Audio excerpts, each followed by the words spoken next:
Se existe uma molécula que muita gente cita quando fala de crescimento muscular, essa molécula é o IGF-1. Mas assim como aconteceu com o GH, o IGF-1 também foi simplificado demais. E quando algo complexo é simplificado, a pessoa acha que entendeu, mas não entendeu. Então, vamos colocar clareza nisso. O IGF-1 significa fator de crescimento semelhante à insulina.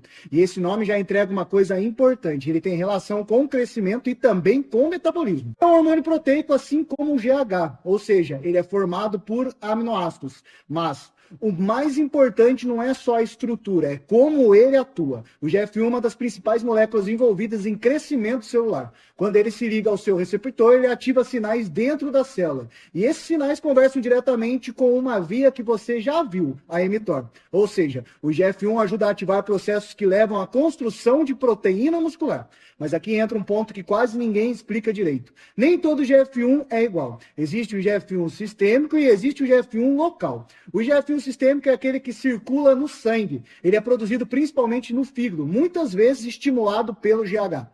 Ele percorre o corpo e pode atuar em vários tecidos. Já o IGF-1 local funciona de forma diferente. Ele é produzido no próprio músculo. E um dos exemplos mais conhecidos disso é o MGF. O MGF é uma isoforma do IGF-1.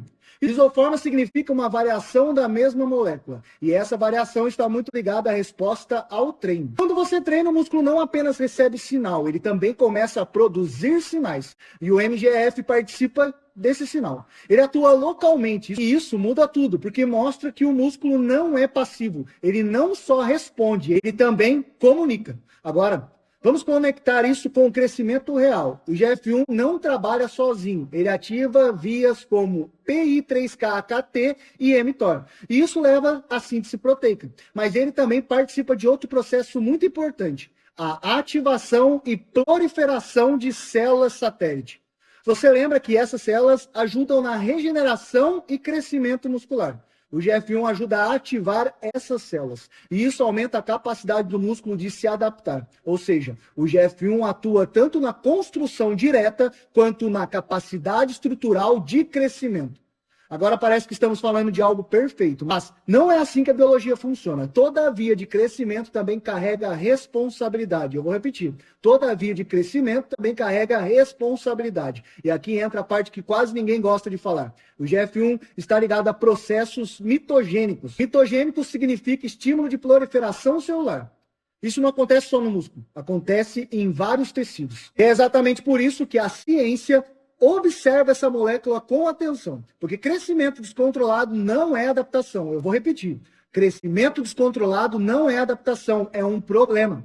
Agora entenda isso com maturidade. Não é só sobre demonizar o IGF-1, é sobre entender todo o contexto. O corpo humano precisa de IGF-1. Ele é fundamental para o crescimento, recuperação e função normal. Mas quando você altera esse sistema de forma desregulada, você pode sair do campo de adaptação e entrar no campo do risco. Alguns estudos observam relação entre níveis elevados de IGF-1 e aumento de risco em certos contextos oncológicos.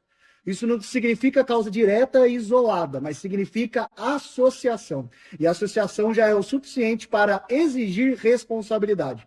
Esse é o ponto que separa o curioso do estratégico. Quem é curioso quer saber o que faz crescer, e quem é estratégico quer saber até onde isso é seguro. Agora presta atenção nisso. A fisiologia não trabalha com extremos. Ela trabalha com equilíbrio. O IGF-1 é essencial, mas não como qualquer sistema de crescimento. Ele precisa estar dentro de um ambiente controlado. Porque o corpo não diferencia crescimento que você quer de crescimento que você não quer. Crescimento é crescimento. E isso exige consciência. Agora, voltando para a prática, o IGF-1 pode potencializar o processo de hipertrofia? Sim, mas sozinho, não. Ele depende de treino, nutrição, ambiente hormonal, sinalização celular, tudo integrado, sempre integrado. Esse é o padrão que você precisa começar a enxergar. Nada no corpo funciona isolado. Eu vou repetir. Nada no corpo funciona isolado. E quem tenta usar qualquer coisa isoladamente está ignorando como a biologia funciona. Agora, a conclusão mais importante desta aula é que o IGF-1 não é uma ferramenta de crescimento. Ele é um sinal dentro de um sistema. E quanto mais você entende isso, menos você depende de promessa e mais você constrói estratégia.